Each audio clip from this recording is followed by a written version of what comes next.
AprilOutlook.com. Thanks so much for joining me on these weekly Sunday Sunset Chats. We go from frosty to arguably toasty almost in one day. Tomorrow we could be from 30s to 70s in a few spots tomorrow. So we start off the week with a weather bang.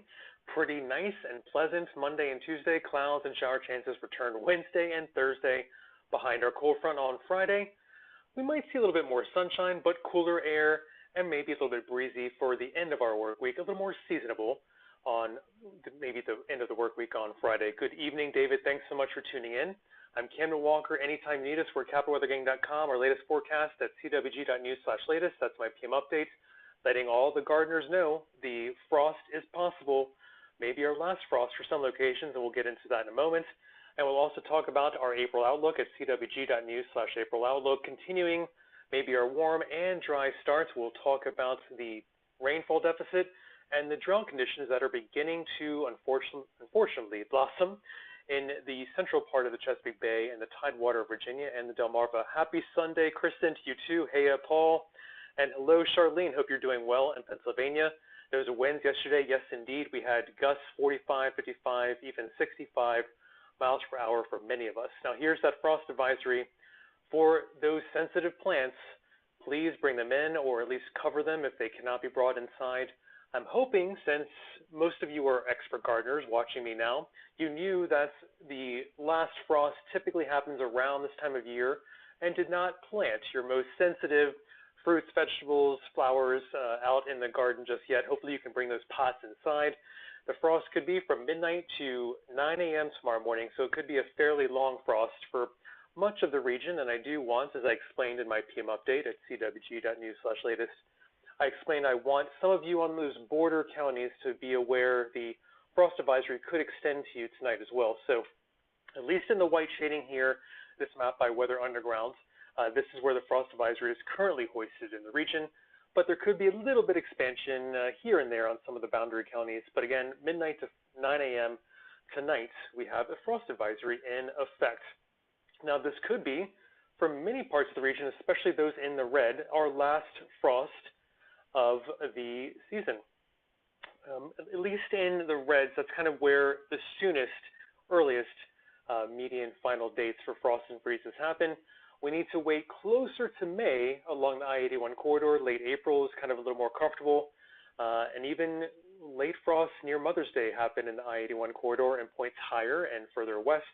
But around the 95 region and points kind of along 95 and points east, we should be able to start planting those sensitive vegetables, fruits, and flowers in the next couple weeks with more and more confidence. So we'll, of course, always keep you posted at CapitalWeatherGang.com, but this is maybe the last frost or freeze for areas, especially in the red, maybe for the darker kind of green-brown areas as well, along and east of I-95 and there in central Virginia as well for the April 1 through 10th median date for final freeze.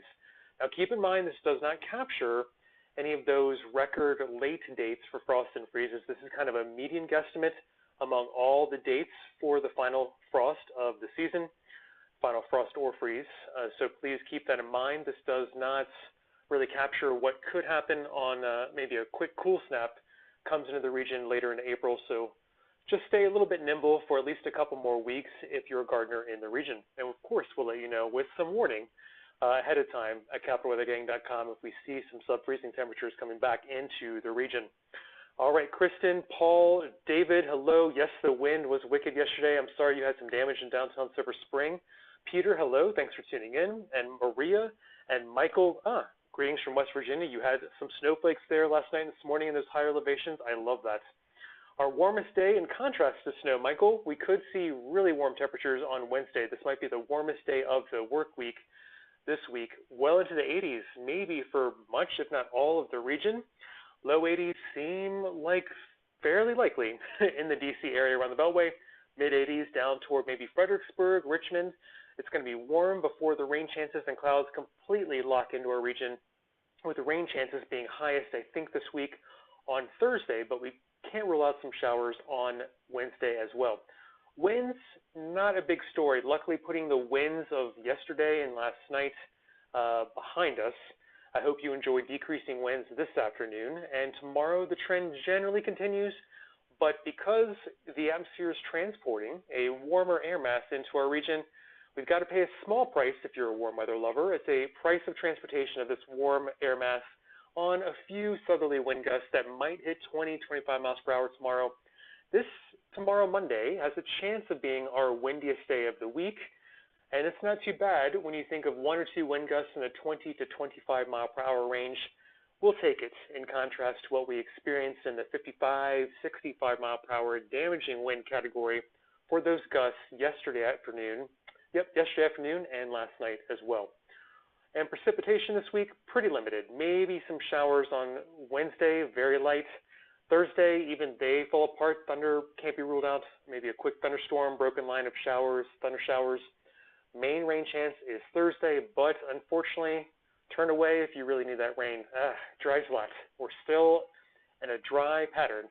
Maybe by the time you talk to me next Sunday, we see 1/10 of an inch in the area if we're lucky. Not good. We really could use some of the rain in the region. We'll talk about that in a moment. But ever later sunsets mean you're speaking with me later and later each passing Sunday. I'll be around 7:38 next Sunday, but tonight around 7:32 p.m. is sunset in D.C. Thanks for following on Facebook, Twitter, and YouTube. There's our 3 quick short address URLs for you to follow us on all 3 of our social media channels there. Pollen update here on the bottom. Trees are still high. My fellow allergy sufferers, you have solidarity with me. Hope you are hanging in there as you see fit, taking those allergy regimes as well. All right, we've got rainfall this week, Kristen, not helping us catch up as we discussed. We'll go into the dry slot that continues for our area. Oh, wow, Williamsport, Maryland. Chad reporting a chunk of your roof was taken off by the winds yesterday. Sorry to hear that. And Charlene is reacting to the snowflakes by Michael in West Virginia yesterday. Break out the shorts, Charlene, for maybe Wednesday and Thursday with temperatures near 80, if not into the 80s. Indeed, I'm with you on that. And let's see, we've got branches falling off for Paul yesterday. Sorry about the secondary wind damage with your headlight. And a frost warning is a little bit less severe, Lewis. That's a great question. Than a freeze warning. Temperatures generally go deeper into the 20s for a longer period of time than a frost advisory. So that's one good thing, is that gardeners can generally expect lesser damage if they have sensitive vegetables and fruits and flowers and plants in general, just out in the frost tonight. Temperatures actually at where the temperatures are taken about 2 meters above ground might stay above freezing, Lewis, but right at the ground level, they might get below freezing and create that quick frost tomorrow morning. So I hope that helps. That's a great question. Let's see. Timing on Wednesday, Paul, for rain. It could start west of town in kind of the late night, early morning hours on Wednesday. But if you're west of town, it could hold off until the afternoon. But honestly, if you have outdoor plans Wednesday, don't plan too much around this rain. It looks like a broken light line of showers. If they even hold together, it would be not long lasting. It would be kind of short-lived and very light. So hope that helps answer your question on Paul for your rain question on Wednesday. Coats to sweatshirts to t-shirts and shorts. Have it all this week. That's a great summary, David. And temperature and rainfall chances looking like for the second week of April. I've got that for you, Peter. 1 second. Let me look ahead for quickly into Saturday. This is kind of your sneak preview of the weekend temperatures being cooler behind Friday's cold front. Maybe stuck in the 50s, I think 60 with sunshine, mostly sunshine conditions. It should help us get near 60 degrees on Saturday, but stay tuned to CapitolWeatherGain.com as we get closer. Here it is for next work week, for the second week of April. We've got temperatures kind of near normal, perhaps, Peter. Well west of town has kind of a lean above, probability of leaning above average for temperatures. Kind of west of town, leaning below average for those temperatures. Around town, kind of equal chances. We are a little bit above, a little bit below. Not a clear signal in the atmosphere either way. And keep in mind, by the time we're looking at this map, the benchmark for high temperatures anyway is about mid-60s in the region. And overnight lows generally in the low 40s for this time of year as well. Precipitation, while we're looking ahead to next work week, kind of not a clear signal either below or above average. Hopefully this means a little bit more in the way of rainfall for next work week, because this upcoming work week not looking great.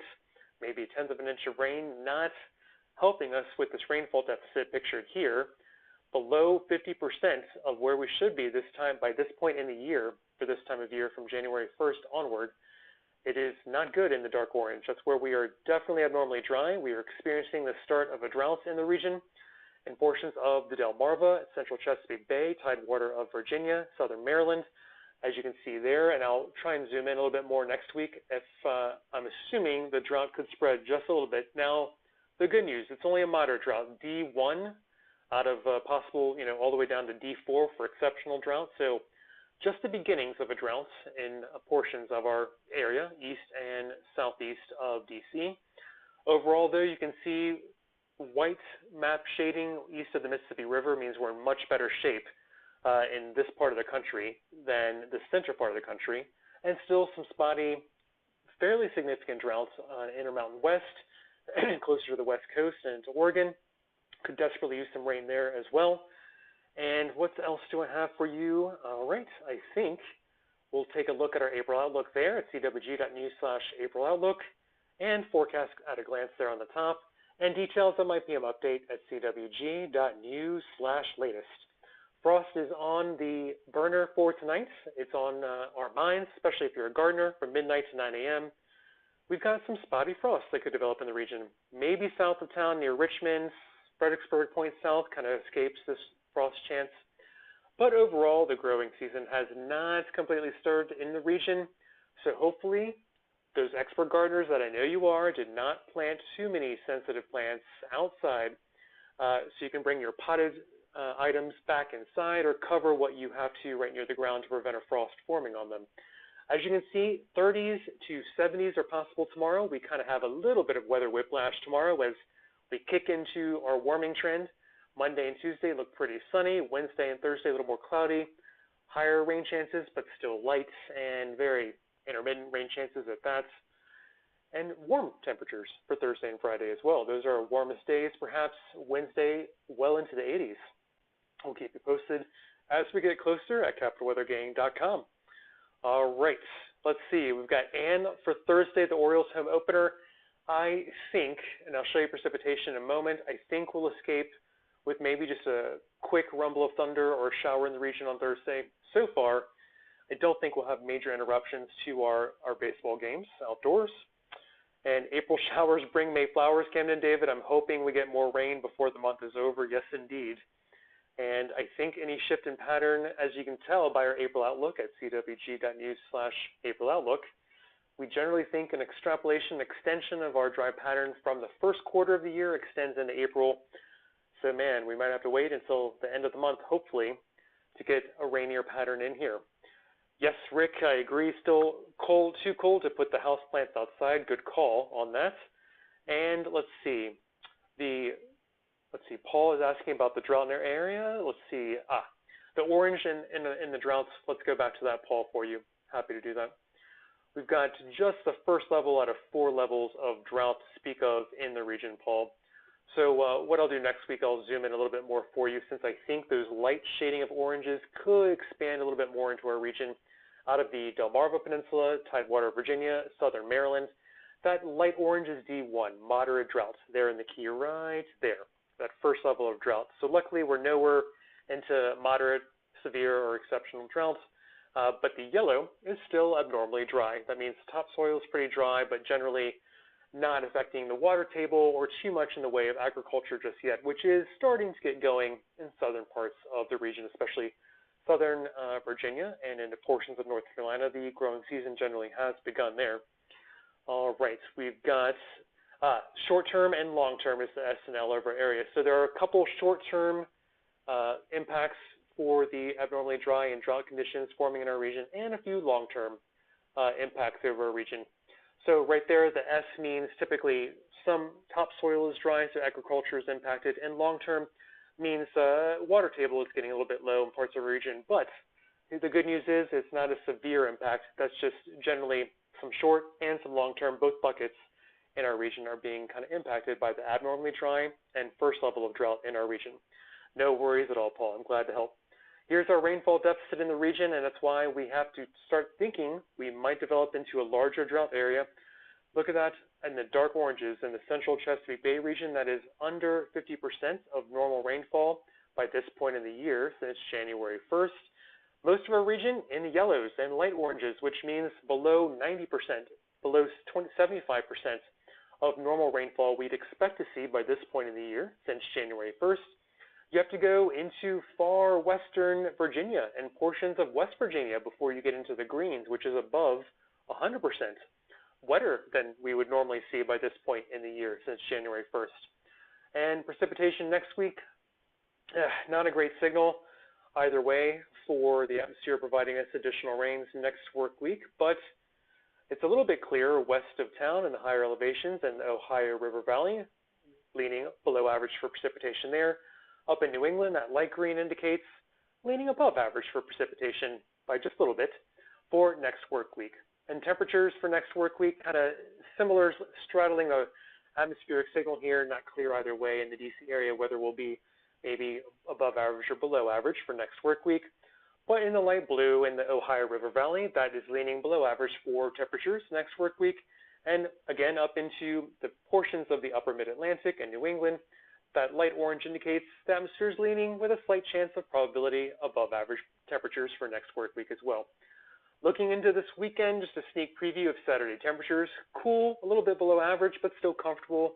Decent amount of sunshine still expected. So overall, I think we'll eke out a decent weekend with minimal rain chances. Not sure about breezes and winds just yet. Here's my hands trying to keep them down for you if you have outdoor plans. But overall, I think we have a decent weekend with medium confidence coming up. We'll keep you posted, of course, at CapitolWeatherGang.com. Here's your pollen reports right here, and our daylight getting ever longer between sunrise and sunset. We're over 12 hours and 40 minutes now in the DC area. Sunset tonight was 7:32 p.m. You'll talk to me next Sunday around 7:38 p.m. for our weekly Sunday Sunset Chats. I'm Camden Walker for CapitolWeatherGang.com. Thank you so much for joining me on these weekly Sunday Sunset Chats. Simulcasting to you live on Facebook, Twitter, and YouTube. Please follow me on all three of our social media channels there. And of course, high tree pollen means allergy sufferers. You are feeling it. If you are allergic to trees like me, please hang in there. All right, Nancy is excited for another chance for a Sunday sunset. You're most welcome. And the Mid-Atlantic frost and freeze dates, we'll talk about planting outside next. And happy light traffic week. I'm so happy if you can have light traffic this week between some of the holiday breaks people are taking. I appreciate you tuning in, Kristen. You have a great start to your week. And Pat, you're most welcome. Thanks for tuning in as well. All right, so gardeners like Nancy, I want to show you our frost advisory that is in effect tonight. Midnight to 9 a.m. is kind of the main time frame for the frost advisory in the white shaded counties on this map. And as I mentioned in my PM updates at CapitolWeatherGang.com, direct link at CWG.news/latest, this frost advisory could maybe extend a little bit further south and maybe into higher elevations there along the Shenandoah National Park and Skyline Drive. So stay tuned. If you're on the edge of these white shaded counties, the frost advisory could expand just a little bit. Overall, I want everyone in the region to kind of bring in those plants if you can, have potted plants to bring inside. Cover them if you did maybe accidentally plant those sensitive items outside already in the soil. But typically, and statistically speaking, this could be our last frost for some of the region, especially areas shaded here in the red. We are maybe putting tonight's frost could be the last of the season. This is a typical median last frost and freeze date for the region, especially along I-95 points east. Chances and probabilities are going up as we get into early April that you, with higher and higher confidence as we go into April, can plant those more sensitive flowers, fruits, vegetables outside. But if you are east of town, I think we all know along I-81 you can see a final frost or freeze as late as Mother's Day. So please keep that in mind, adjust accordingly depending on where you are in the region. I want gardeners to stay just a little bit nimble for a few more days just to make sure behind this coming cold front on Friday that we don't see a little bit more spotty frosts or maybe a couple of freezes this upcoming weekend. There is a slight chance for that as well. But areas in the red, getting more and more confidence now after tonight's frost that you can maybe keep those plants outdoors. So that's the good news. And Nancy, I hope that's, I'm glad you read about the frost advisory. And Paul, you're most welcome. I look forward to seeing you next Sunday Broccoli and Swiss chard planting time, Nancy. That's great. And Charlene's got a great rule of thumb there. And the best part of Sunday, David, I really enjoyed seeing you. And I think I will go ahead and do, since there's no federal holiday on Monday, I'll see you for Easter Sunday next Sunday, David. That's a very good question. So thanks for asking that. All right, that is my 20 minutes. Let me show you our warmest day one more time. Could be Wednesday before rain chances and clouds completely take over. But we do have a slight rain chance with some light showers potentially on Wednesday. More so on Thursday. We could even see a couple rumbles of thunder. But low to mid 80s, not too shabby. That's shorts weather on Wednesday, our warmest day of the week. Winds are not a major story this week. I think staying under control, under 25 mile per hour wind gusts this week. And let's see. All right, I think I'm going to leave you at my links here, my PM update at CWG.news/latest. April Outlook showing, unfortunately, a continuing trend toward drier conditions that we've seen in the first quarter of the year extending into April. Go to CWG.news/AprilOutlook. And from frosty to a little bit toasty this week, maybe 30s to 70s tomorrow, all in one day, as some southerly breezes transport warmer air in here after we see maybe a frosty start tomorrow. And then we're off to the races for temperatures Tuesday and Wednesday, near or above 80 degrees. Despite even rain chances ahead of our cold front on Thursday, could still get well into the 70s. Decent still behind our cold front on Friday with some sunshine returning, and a little bit below average with temperatures maybe in the upper 50s to low 60s. All right, so have a great one. David, Charlene, I appreciate seeing you as well. You take care, and I'll see you next Sunday for a weekly Sunday Sunset Chats. Cameron Walker signing off. Anytime you need us, we're at CapitalWeatherGang.com.